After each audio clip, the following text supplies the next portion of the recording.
പത്തനംതിട്ടയിൽ സ്കൂൾ കെട്ടിടം തകർന്നു വീണു. കടമ്പനിട്ട ഗവൺമെന്റ് ഹയർ സെക്കൻഡറി സ്കൂളിലെ പഴയ കെട്ടിട ഭാഗങ്ങളാണ് തകർന്നത്.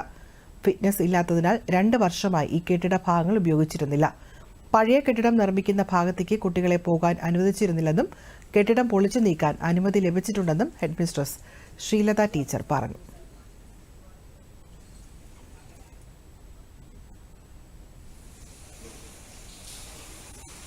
ഈ മാസം 28-ന് കെട്ടിടം പൊളിക്കാനുള്ള ലേല നടപടികൾ നടക്കാനിരിക്കെയാണ്.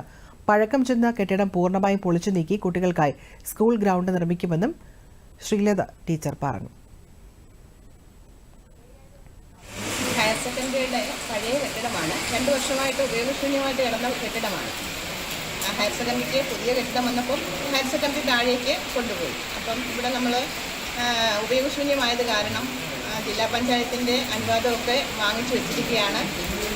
നമുക്കിവിടെ ഈ കെട്ടിടം പൊളിച്ചു മാറ്റിയിട്ട് നല്ലൊരു ഗ്രൗണ്ട് അത്യാവശ്യമാണ്. കുട്ടികൾക്ക് കളിക്കാനും അവർക്ക് കായികമായിട്ടുള്ള എല്ലാ കാര്യത്തിനും വേണ്ടി ഒരു ഗ്രൗണ്ട് ആവശ്യമാണ്. അതിനുള്ള അനുവാദം ജില്ലാ പഞ്ചായത്ത് അടുത്ത സമയത്ത് തന്നെ തന്നു. അതിൻ്റെ ലേല നടപടികൾക്കുള്ള പേപ്പറുകൾ നീക്കിക്കൊണ്ടിരിക്കുകയാണ്. ഏകദേശം നമ്മൾ 28-ാം തീയതിയോടെ ലേലം ഡേറ്റ് ഫിക്സ് ചെയ്യാനാണ് ഉദ്ദേശിക്കുന്നത്. ഇതിൻ്റെ വാല്യുവേഷനും എല്ലാം കഴിഞ്ഞ് എല്ലാം ഇരിക്കുകയാണ്. ആ സമയത്താണ് ഇപ്പോൾ മഴ കാരണം